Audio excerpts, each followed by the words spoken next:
আজকে tiffin box তৈরি করার জন্য 4 থেকে 5 চামচ সফলার মশলা ওটসের মধ্যে দিয়ে দিচ্ছি হাফ কাপ মতো জল।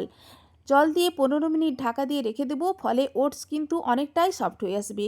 প্লেটে গ্রেট করে নিয়েছি গাজর, কেটে নিয়েছি পেঁয়াজ কুচি, টমেটোর কুচি, আদার কুচি ও কিছুটা কিশমিশ নিয়েছি, 1 চামচ মতো কর্নফ্লাওয়ার ও সামান্য ব্ল্যাক সল্ট অ্যাড করে ভালো করে মিক্স করে একটা ওটসের ব্যাটার তৈরি করে নিয়েছি এইভাবে। এরপর ফ্রাইং প্যানে পরিমাণ মতো সাদা তেল দিয়ে ওটসের সমস্ত ব্যাটার দিয়ে গ্যাসের ফ্লেম লোতে রেখে ঢাকা দিয়ে 1.5 থেকে 2 মিনিট এইভাবে রাখার পর 1.5 থেকে 2 মিনিট পর ঢাকা খুলে অপর সাইডও উল্টে দিতে হবে। এইভাবে ক্রিস্পি করে ভেজে নিয়েছি, খেতে দারুণ টেস্টি হয়। এইভাবে রান্না করার ফলে ওটস খুব ভালো করে সেদ্ধ হয়ে যাবে এবং ওটসের মধ্যেকার উপকরণও খুব সফট হয়ে আসবে। আজকে টিফিন বক্সে এটাই 4 টুকরো করে দিয়ে দিচ্ছি। খেতে খুবই টেস্টি হয়, বাচ্চা থেকে বড় সবাই খেতে পছন্দ করবে। সাথে দিচ্ছি একটা পার্ক চকলেট ও একটা কুরকুরের প্যাকেট ও একটা পাকা কলা।